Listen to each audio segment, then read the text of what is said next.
16 বছর কেটে গেল, 16 বছর। এইদিকে রবিয়া তিনি জানেন না বাবা জীবিত নাকি মৃত, বাবা দুনিয়া আছে না নাই। ছেলে তিনি জানেন না, মায়ের কাছ থেকে শুধু মাঝে মাঝে জিজ্ঞেস করে, মা গো আমার আব্বা কেমন, আমার আব্বার চেহারাটা কেমন গো, আমার আব্বার পোশাকটা কেমন, আব্বা লম্বায় কদ্দুর কেমন। মায়ের কাছ থেকে বাবা শুধু জানতে চায়, যেই সন্তান জন্মের পর থেকে বাবা পায় না সেই জানে বাবার অভাবটা কেমন। আমার নবী রহমতের নবী জন্মের পরেই তিনি বাবা পান নাই। এজন্য বাবা ডাক্তার ভিতরে কত মায়া কত মধু আমার নবীতা জানতেন না। আব্বু ডাক্তার ভিতরে কত মায়া নবীতা বুঝতেন না। যখনই কোনো শিশু বাচ্চা আব্বু কইয়া বাবারে জড়ায় ধরত, মায়ার নবী দেখে দেখে চোখের পানি জড়ায় কাঁদতেন। আজ যদি আমার আব্বা দুনিয়া থাকতো আমিও তো আব্বু কইয়া এইভাবে জড়ায় ধরতাম। ভাইরা বন্ধুরা, রবিয়া বাবার অভাব তিনি টের পাইতেছেন, কিন্তু মা তিনি তো মা না, তিনি তো বাবার মতোই। মায়ের আদর, বাবার স্নেহ, মায়া, মমতা সব দিয়ে তিনি বড় করতেছেন। 16 বছরের ভিতরে রবিয়া তিনি মাদ্রাসার সব পড়ালেখা শেষ কইরা এই মাদ্রাসারই হেড মুহাদ্দিস হয়ে গেলেন। মদিনার সবচেয়ে বড় মুহাদ্দিস, মদিনার সবচেয়ে বড় মুহাদ্দিস, এই মাদ্রাসারই উস্তাদ, এই মাদ্রাসারই মুহাদ্দিস হয়ে গেলেন। পৃথিবীর বিভিন্ন দেশের ছাত্ররা ওনার কাছে পড়তে বসে, বিভিন্ন মাযহাবের ছাত্ররা পড়তে বসে। ইনি তো লেকচার দেন, ইনি লেকচার দেন। ওনার লেকচার হাদিসের এই হাদিসের ব্যাখ্যা শোনার জন্য হাজারো হাজারো ছাত্র এসে জমা হয়ে যায়। শুধু তাই নয়, মদিনার মানুষ, মদিনার উলামায়ে কেরাম, মদিনার সমস্ত মানুষ মায়া করে, মহব্বত করে, শ্রদ্ধা করে হযরত রবিআকে। মদিনার মসজিদ আমার নবীর মসজিদ, যেই মসজিদের মিম্বরে দাঁড়ায় মায়ার নবী নামাজ পড়াইতেন, ওই জায়গার ইমাম রবিআকে বানায় দিলেন মদিনার মসজিদের ইমাম। মার দিলটা কত খুশি হয়েছে, মার দিলটা কত খুশি হয়েছে। একজন মা জানে গো, সন্তান যখন হাফেজে কোরআন হয়, একজন বাবা জানে সন্তান যখন মুফতি মুহাদ্দিস হয়, তখন বাবার দিল কি পরিমাণ খুশি হয়। এজন্য মা দিল থেকে খুশি, আমার সন্তান শুধু মুহাদ্দিস না, মদিনার মসজিদের ইমাম। চতুর্দিকে রবিয়ার সুনাম ছড়ায় পড়লো। হাদিসের বহুত বড় একজন রাবী হযরত রবিয়াতুর রায়, হাদিসের বহুত বড় একজন রাবী হয়েছেন। অসংখ্য হাদিস তিনি নিজে বর্ণনা করেছেন। ইমাম বুখারী, ইমাম মুসলিম, ইমাম তিরমিজি, ইমাম আবু দাউদ সবাই তার riwayতের হাদিস তারা এনেছেন। হযরত রবিয়াতুর রায়, হযরত রবিয়াতুর রায় তিনি এত বড় মুহাদ্দিস। 16টা বছর কেটে গেল। একদিন রবিয়া মাকে নিয়ে ঘরে দাঁড়ায় আছেন, ঘর থেকে বের হয়েছেন, মা সন্তানকে বিদায় দিবেন, বিদায় দিবেন, বিদায় দিবেন। রবিয়া তিনি চলে যাবেন, ক্লাসের টাইম হয়ে গেল। করে আর কেউ নাই, মা আর ছেলে, আর তো ঘরে কেউ নাই। ক্লাসের টাইমে তিনি মদিনার ক্লাস করাইতে যান মসজিদে নববীতে। মা থাকেন তখন একা। মা বিদায় দিতেছে, বাবা রবিয়া যাও। বিদায় দেওয়ার মুহূর্তে হঠাৎ করে একজন বৃদ্ধ মানুষ আন্দরের ভিতরে ঢুকে গেল। সালাম নাই, কালাম নাই, অনুমতি নাই, কোনো কিছু না বইলা তিনি আন্দরের ভিতরে ঢুকে গেলেন। হযরত রবিয়া তিনি দূর থেকে তাকায় দেখে অবাক হয়ে গেলেন। ঘটনা কি? এমন কাজ তো 16 বছরের ভিতরে আমি কখনো দেখি নাই। আমার ঘরের ভিতরে, আমার ঘরের সীমানার ভিতরে, আমার পর্দার ভিতরে আজ পর্যন্ত কোন মানুষ এইভাবে ঢুকে নাই। মানুষটাকে, বৃদ্ধ মানুষটা ঢুকে যাইতেছে। রবিয়া তারে বাধা দিচ্ছেন, বাবা তুমি কে গো, তুমি দাঁড়াও, সামনে আইসো না, আইসো না। মুসলমানের ঘরে এইভাবে ঢোকার কোনো অনুমতি নাই।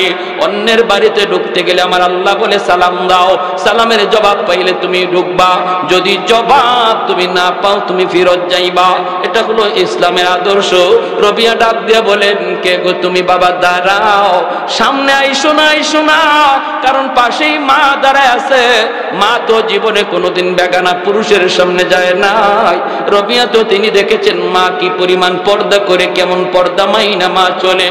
আজকে মা পাশে দাঁড়ানো, হঠাৎ করে একজন পুরুষ বৃদ্ধ মানুষ ঢুকে গেল, অনুমতি নাই, কোনো ধরনের কথা নাই, বার্তা নাই। রবিয়া বা যত বাধা দেন, বৃদ্ধ মানুষটা বাধা মানতে রাজি না।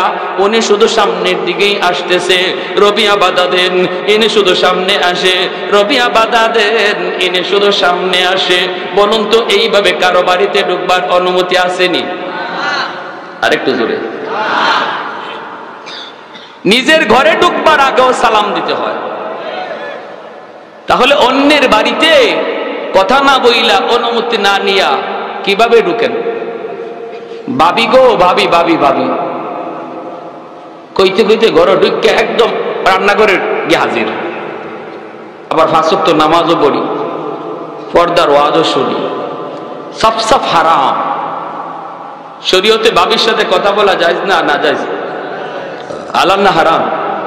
সবাই কয় না, বোঝা গেল রুগী আছে, অভাব নাই রুগী।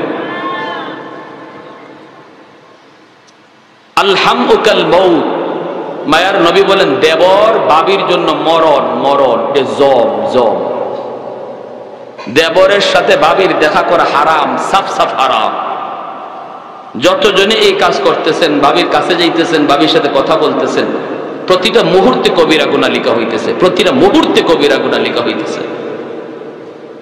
আমরা বাহিরের মানুষের সাথে আলহামদুলিল্লাহ কিছু পর্দা করি, পর্দা বুঝিও। আমার মা বোনেরা অনেকে আছে ঘর থেকে বের হতে পর্দা বোরকা পরে আলহামদুলিল্লাহ বের হয়, কিন্তু ঘরের ভিতরে যে পর্দা আছে দেবরের সাথে, হ্যাঁ, এরকম ভাবে আবার চাস্তলি চাচা, চাস্তলি মামা, চাস্তলি দাদা, চাস্তলি নানা, এদের সবার সাথে পর্দা করা ফরজ।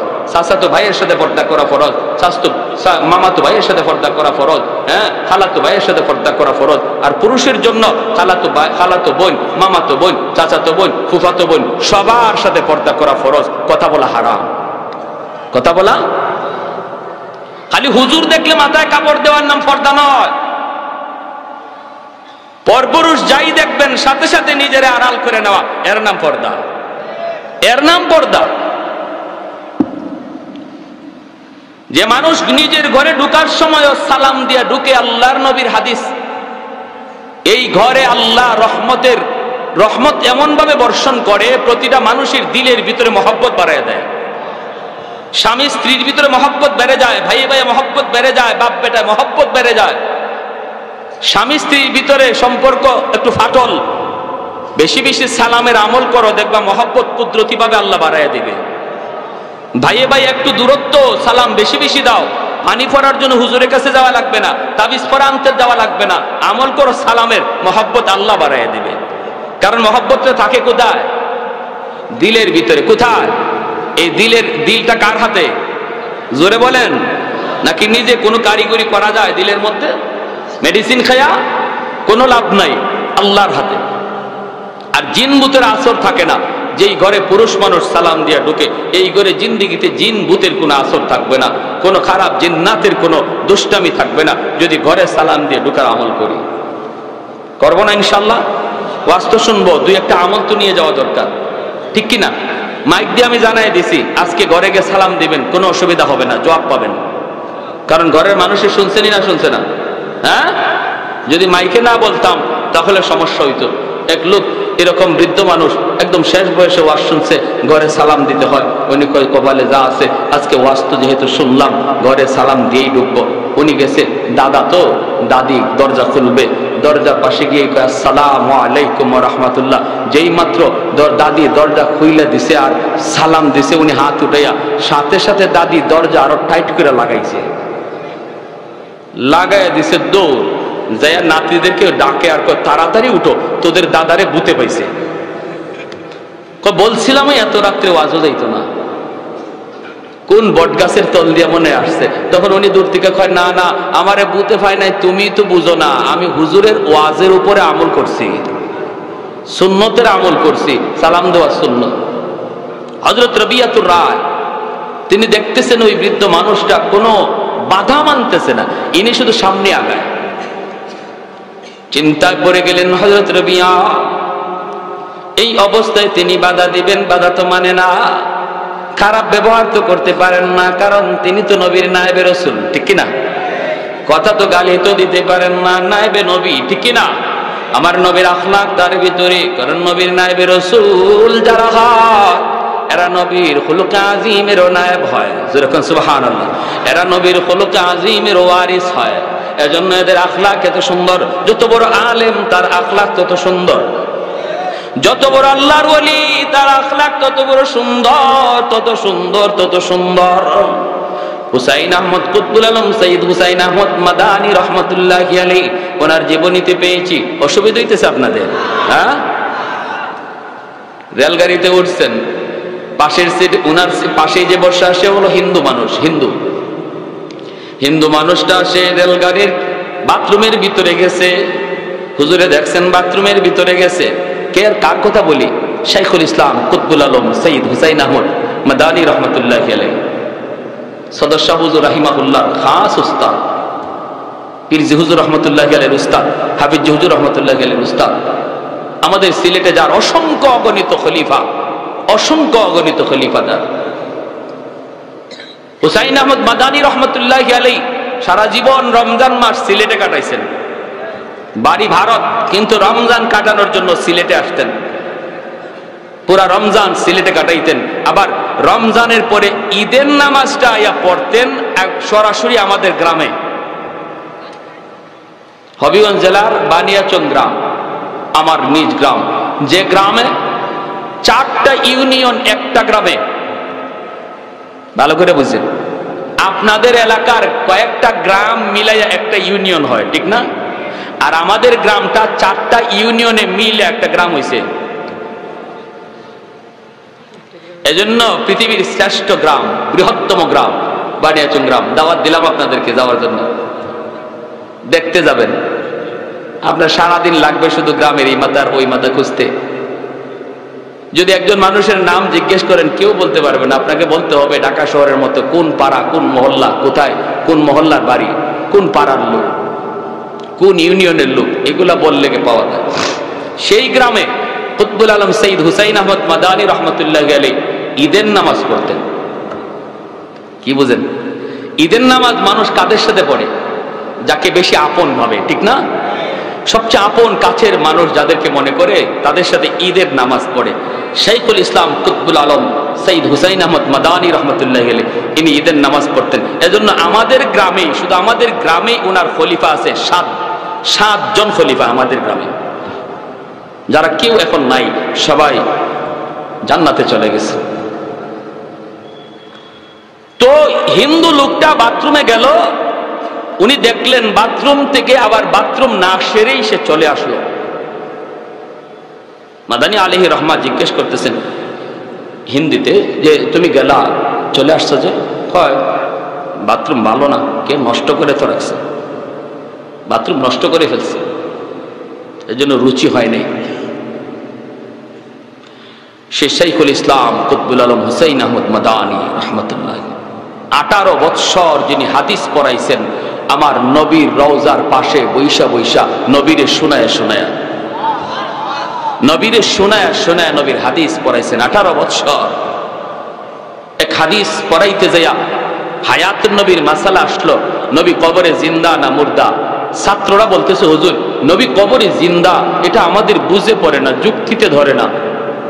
হুজুর আমরা তো বুঝলাম, আপনার কথায় বুঝলাম, হাদিসের ভাষায় বুঝলাম নবীরা কবরে জিন্দা, কিন্তু জিন্দা কেমনে, মরা মানুষ জিন্দা কেমনে আমাদের বুঝে আসে না। হুসাইন আহমদ মাদানী বলেন তোমাদের বুঝে আসে না, তোমাদের বুঝে আসে না, নবী কবরে জিন্দা বুঝে আসে না, তাহলে একটু তাকাও, একটু রওজার দিকে তাকাও। সমস্ত ছাত্ররা ঘুরে রওজার দিকে তাকাইছে, দেখে আল্লাহ সব কুদরতি পর্দা সরায়া নবী যে শুয়ে আছেন সব ছাত্ররে আল্লাহ দেখাইয়া দিয়েছে। সুবহান, কত বড় বুজুর্গ ছিলেন, যার সালামের জবাব, যিনি যখন সালাম দিচ্ছেন আসসালামু আলাইকুম ইয়া জাদ্দি, দাদা আপনাকে আমার সালাম, নবীর বংশের লোক তো, নবী যে সালাম দিচ্ছেন ইয়া ওয়ালাদিক ইয়া, সমস্ত উপস্থিত মানুষ শুনছে, আল্লাহ নবীর সালামের উত্তর, তার সালামের উত্তর নবী যে দিচ্ছেন সবাই শুনছে। শেখ কুতবুল আলম সৈয়দ হুসাইন আহমদ মাদানী রহমতুল্লাহ গেলে ইনি ওই হিন্দু লোকটার এই কথা শোনার পর একটু সময় কাটাইছেন, এরপরে উনি বাথরুমে ঢুকছেন। ঢুকে বাথরুমে ওনার ধরে নাই, বাথরুমে চাপ নাই, বাথরুমে ঢুকিয়া এই বাথরুম নিজে হাত দিয়া পানি ব্যবহার কইরা পরিষ্কার করছেন। বাথরুম পরিষ্কার করিয়া তিনি বের হয়ে আসছেন। আয়েশা বলতেছেন, ভাই আপ যাও, এখন যাও, আমি তো বাথরুম করে আসলাম। কই, বাথরুমতে কোনো অসুবিধা নেই, বাথরুম ভালো পরিষ্কার, এখন যাও। পরে হিন্দু লোকটা যে বাথরুম করে আসলো, গেহে একদম পায় পরিষ্কার স্বচ্ছ পরিচ্ছন্ন হয়ে গেছে। এরা হলেন আমার নবীর খুলুক আজিমের ওয়ারিস, আমার নবীর খুলুক আজিমের ওয়ারিস। কারণ আমার নবী ইহুদি পায়খানা করে বিছানা নষ্ট করে গেছিল, মায়ার নবীর ইহুদি মেহমান হিসেবে এসেছিল আমার নবীকে খুন করার জন্য, নবীকে হত্যা করার জন্য। সেই ইহুদি হত্যা তো করতে পারে নাই, আল্লাহ সাহায্য করেছেন। যাবার সময় তার পেট খারাপ হয়ে গেছিল, সে বাথরুম বিছানা নষ্ট করে ফেলেছে মায়ার নবীর। চলে গেছে, ইহুদি চলে গেছে। বেশ দূর যাওয়ার পর শেষ সাইতে ইহুদি চলে যায়, পালায়া ভাগতেছে। মোহাম্মদ যদি আয় আমারে পায় তাহলে হত্যা করে ফেলবে। হ্যাঁ, আমি তো মারতে পারবো না, আমি তো মরে যাব। আমার দি বাথরুমে এমন ভাবে আল্লাহ তারে অসুস্থ বানায় দিছে, হে বিছানায় আয় বসতে পারে না, খালি বাথরুমে যায় আর আয়, বাথরুমে যায় আর আয়। এই অবস্থায় শেষ পর্যন্ত শেষ রাতের দিকে তাড়াতাড়ি ভাগতেছে যে আমার হাতে ছুরি আছে, যদি মোহাম্মদ পায় তাহলে তো আমার হত্যা করে ফেলবে। ইহুদি চলে গেছে। বেশ দূর যাওয়ার পর ইহুদি কয়, হায় হায়, আমি তো ছুরি রেখে আসলাম আমার বালিশের তলে, ছুরিটা তো আনতে ভুলে গেলাম। তাহলে মোহাম্মদুর রাসূলুল্লাহ তিনি যখন আমার রুমে ঢুকবেন, ঢুকে দেখবেন আমি নাই, বিছানাটা তুললে বালিশটা তুললেই তো ছুরি পেয়ে যাবেন, তখন তো বুঝে ফেলবেন আমি তার হত্যা করতে এসেছিলাম রাতের অন্ধকারে, আমি আর কতদূর যাব, আমাকে ধরে ফেলবে। তাড়াতাড়ি করে ছুরিটা নিয়ে আসে। সে দৌড়ে আসছে। আবার আয়েশা দেখে আল্লাহর নবী তিনি সে ঘরে তার রুমে পৌঁছার আগে নবীজি শেষ সাথে মেহমানের কি অসুবিধা হয়েছে কিনা, মেহমান কোন অবস্থা আছে রে দেখার জন্য নবী ঘরে ঢুকে গেছেন। ঢুকে আল্লাহ নবী দেখেন পুরা বিছানা নষ্ট। ওই মায়ার নবী তার এই ময়লা নিজে পানি দিয়ে পরিষ্কার করতেছেন। এই দৃশ্য দেখার পর ইহুদি মায়ার নবীর হাত ধরে বলতেছে, ইয়া রাসূলুল্লাহ, আমি আপনার মেহমান না গো নবী, আমি একটা খুনি, ভাড়াটিয়া খুনি। আবু লাহাবের স্ত্রী আমারে পাঠাইছে আপনাকে হত্যা করার জন্য টাকার বিনিময়ে, কিন্তু আজ আমি নিজের চোখে যে দৃশ্য দেখলাম এটা সাধারণ কোনো মানুষের কাজ নয়। আপনি সাধারণ কোনো মানুষ নন, অবশ্যই আপনি আল্লাহর নবী। আমাকে এই মুহূর্তে কালেমা পড়ায় মুসলমান বানান। ওয়া ইন্নাকা লাআলা খুলুকিন আযীম। প্যারে হাজিরিন, আপনাদের আগ্রহ দেখে আমি বয়ানটা ডাইনে বামে নিয়ে অনেক লম্বা করে ফেলতেছি, অসুবিধা দিতেছে আপনাদের না? তারপর আমি জানি আপনাদের এলাকায় 11টার উপরে ওয়াজ চলে না। বিভিন্ন জায়গায় ময়মনসিংহ এলাকায় গেলে আমাদেরকে বসায় রাত 1টার সময় প্রধান বক্তা বসে। এজন্য ময়মনসিংহের ওয়াজ রাখলে আমাদের কলিজা কাঁপে, হাই রে রাত কয়টার সময় বসায় আল্লাহই জানে। কিন্তু আপনাদের এলাকা আলহামদুলিল্লাহ আপনারা এটা মানেন, ওলি আল্লাহর দেশ, সদস্য হুজুরের দেশ, আপনারা এটা মানেন 11টার ভিতরে প্রোগ্রাম শেষ করা, যাতে করে ফজরের নামাজ পড়তে কারো কষ্ট না হয়, ঠিক না? সামনের দিকে আগাই। আমার ভাইরা বন্ধুরা, এইবার হযরত রবিয়া আর বাধা দিলেন না। বাধা না দিয়া মায়ের দিকে তাকাইতেছেন। রবিয়া তিনি ভাবতেছেন মা হয়তো বলবেন, বাবা বাধা দে, বাধা দে, বাধা দে, লোকটারে আসতে দিবি না। কিন্তু হযরত রবিয়া তিনি দেখেন মা ডাক দিয়ে বলতেছে, বাবা রবিয়া, বৃদ্ধ মানুষটা যখন এসেই পড়েছে তাহলে আর বাধা দিও না, তারে আসতে দেও, আসতে দেও, বাবা বাধা দিও না। তোমার ক্লাসের টাইম হয়ে গেছে রে বাবা, তুমি তোমার ক্লাসে চলে যাও, বিষয়টা আমি বুঝতেছি, তোমার ক্লাসের টাইম হয়ে গেছে, ছাত্ররা অপেক্ষায় রয়েছে, বাবা তুমি চলে যাও। রবিয়া তিনি চলে যাইতেছেন, মনে মনে ভাবতেছেন অনেকগুলি মনের ভিতরে প্রশ্ন। জীবনে কোনোদিন মাকে বেগানা পুরুষের সামনে দেখি না, হায় রে, আজ আমার মা আমার পক্ষে থাকার কথা, কিন্তু না, তিনি তো তা করলেন না। তিনি তো ওই বৃদ্ধ মানুষটার পক্ষ নিয়ে নিলেন। তাহলে এই বৃদ্ধ মানুষটা কে, কি তার পরিচয়? মা কিন্তু পরিচয় দিলেই এখানে সব কিচ্ছা খতম হয়ে যেত। মা পরিচয় তিনি দিলেন না, বৃদ্ধ মানুষটার পরিচয় দিলেন না, বরং ছেলেকে বলতেছেন, বাবা তুমি ক্লাসে চলে যাও।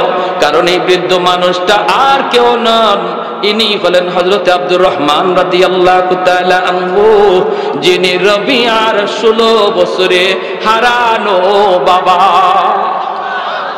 বাবা ছেলের পরিচয় জানে না, ছেলে বাবার পরিচয় জানেন না, কেউ কারো পরিচয় জানে না রে। এজন্য বাবারও মনে সন্দেহ, এই যুবক ছেলেটা আমার স্ত্রীর পাশে কে, কি তার পরিচয়? আমার স্ত্রীর পাশে এই যুবক ছেলে কেন? আবার ছেলের মনে পরিচয় এই বৃদ্ধ মানুষটাকে কেন আমার মায়ের পাশে? এই বইলে দুজন দুই দিকে চলে গেলেন। রবিয়ার বাবা জিজ্ঞেস করতেছেন মাকে, জিজ্ঞেস করেন নিজের স্ত্রীকে, বিবি গো, ও বিবি, এই যুবক ছেলে শেষকে, কি তার পরিচয়? তোমার পাশে কেন দাঁড়ায় ছিল? তাহলে তুমি কি পর্দা করা ভুলে গেছো? যুবক ছেলেটার পরিচয় কি, কেন তোমার পাশে দাঁড়ায় ছিল? রবিয়ার মা ডাক দিয়া কয়, স্বামী গো, পরিচয় পরে দিব, পরে দিব, এর আগে তুমি আমার প্রশ্নের জবাব দাও। কেন? এক নাম্বার হলো, তুমি কেন সালাম দেওয়া ভুলে গেলা? তুমি কি নবীর সুন্নত জানো না? আবার নবীর সুন্নত হলো সালাম দিয়ে নিজের ঘরে ঢোকা।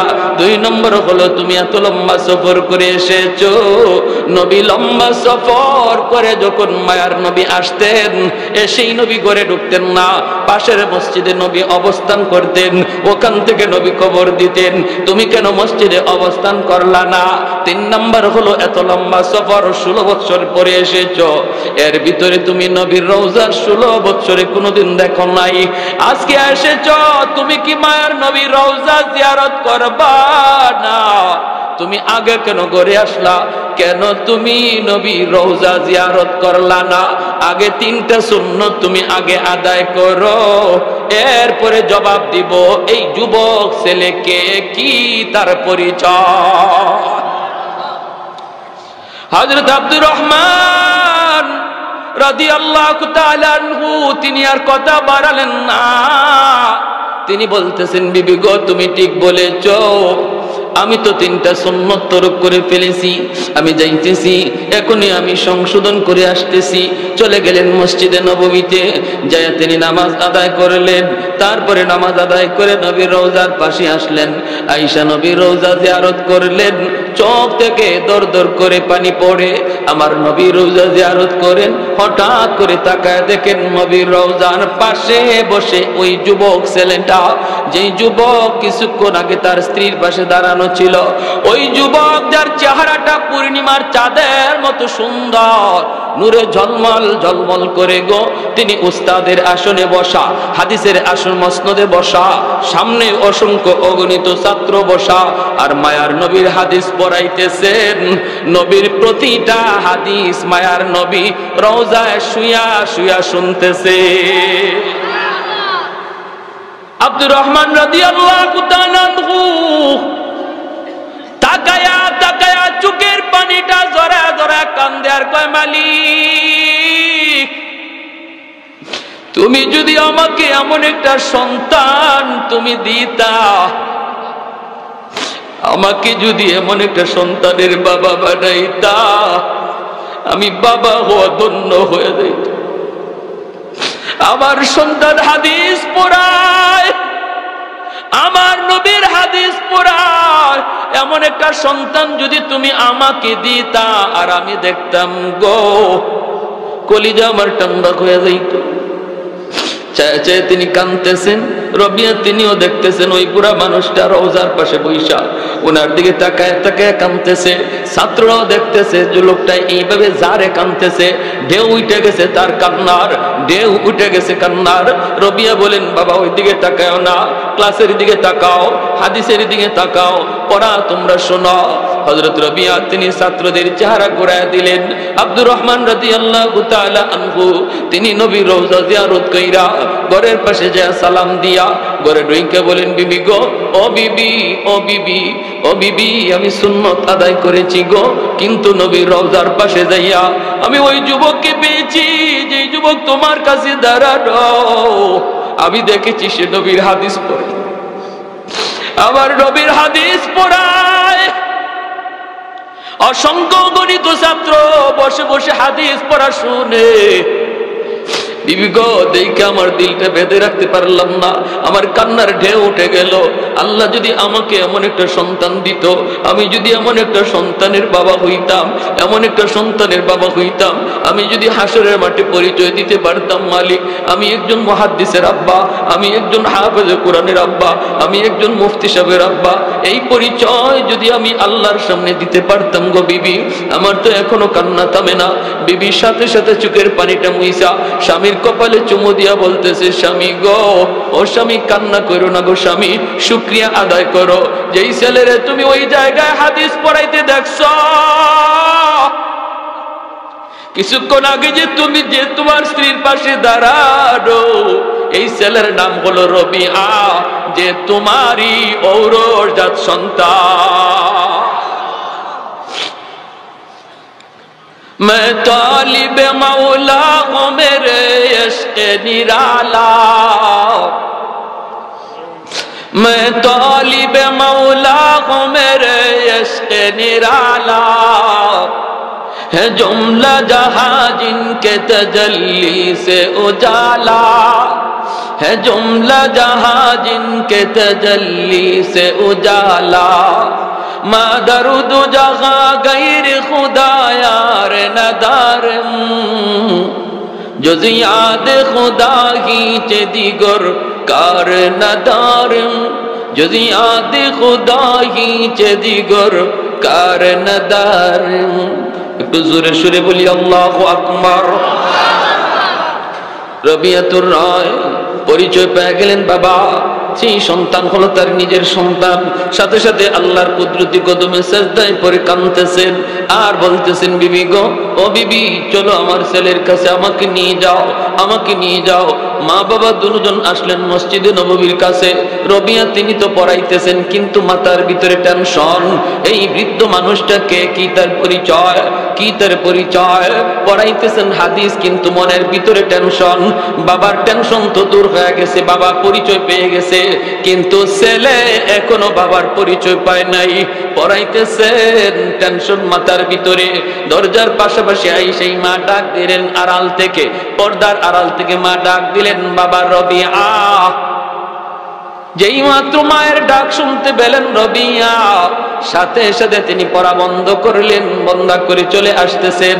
তিনি তো মা ভক্ত সন্তান, সারা জীবন মায়ের কথার অমান্য করেন নাই গো, এজন্য আল্লাহ জিন্দেগি উজালা করে দিছে, আল্লাহ ভবিষ্যৎ সুন্দর করে দিছে।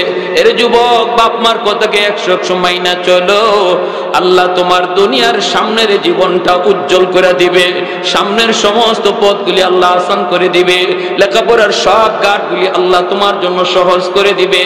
তুমি ব্যবসা করো, ব্যবসায় উন্নতি চাও, বাপ মারে খুশি রাখো, চাকরি চাও, বাপ মারে খুশি রাখো। যখনই বাপ মার অন্তর থেকে দোয়া আসবে, আল্লাহ পাক তোমার দুনিয়ার জীবনের সবগুলি বাধা দূর করে দিবে। জোরে কোন সুবহানাল্লাহ। সবগুলি বাধা আল্লাহ দূর করে দিবে। রবিয়া তিনি পড়া বন্ধ করে তিনি আসলেন মায়ের কাছে। আয়েশা তিনি দেখেন, হায় হায়, ওই বৃদ্ধ মানুষটা এখনো মায়ের কাছে দাঁড়ানো, মায়ের কাছে এখনো দাঁড়ানো।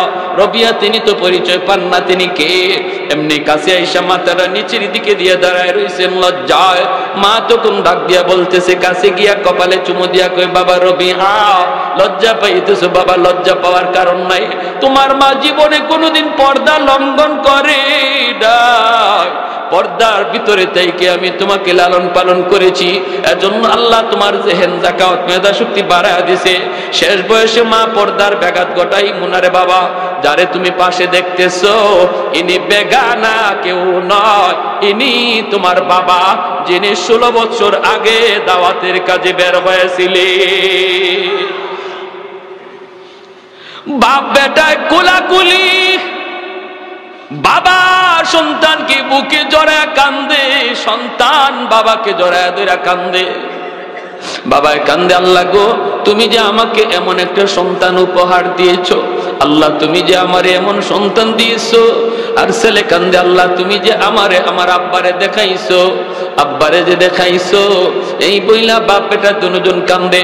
বাবা কপালে চুমো খায়, সন্তান বাবার কপালে চুমো খায়।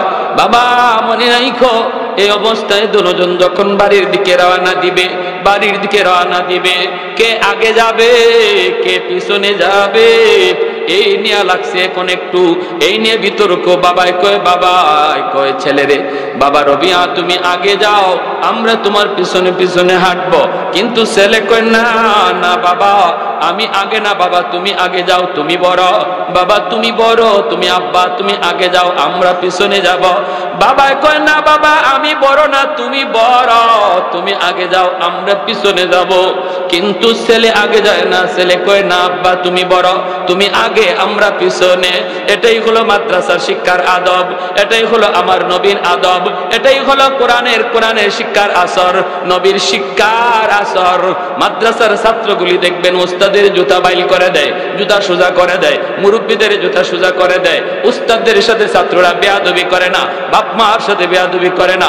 শিল্পপতির বাপ মা, শিল্পপতির বাপ মা বৃদ্ধাশ্রমে পাওয়া যায়, কিন্তু হাফেজে কোরআনের বাপ মা, আলেমে দ্বীনের বাপ মা বৃদ্ধাশ্রমে কেউ দেখাতে পারবে না। আওয়াজ দিয়া বলেন ঠিক কি না? ভাইরা বন্ধুরা, রবিয়া বলতেছে না আব্বা আপনি আগে যান। বাবা কয় না বাবা তুমি আগে যাও। এই অবস্থায় কে আগে যাবে, কে বড় কে বড় কে বড় এই নিয়ে লাগছে। বাবা ভাইয়েরা আমার, রবিয়া বলতেছে আমিও না বাবা তুমিও না, আম্মা সিদ্ধান্ত দিবে কে আগে যাবে কে পরে যাবে। মা তুমি বলো গো মা, কে আগে যাবে কে আগে যাবে, কে বড়? মা তুমি ফয়সালা দাও, তোমার সিদ্ধান্তই ফাইনাল সিদ্ধান্ত। যেই মাত্র মার উপরে সিদ্ধান্ত দেওয়া হয়েছে, কেমন মা কেমন মা? মায় কই বাবারে যদি আমার সিদ্ধান্ত মেনে নাও তাহলে আমার যুক্তিতে বলে তুমি বড়, বাবা তুমি আগে যাও, আমরা বাপ মা তোমার পিছনে পিছনে যাব।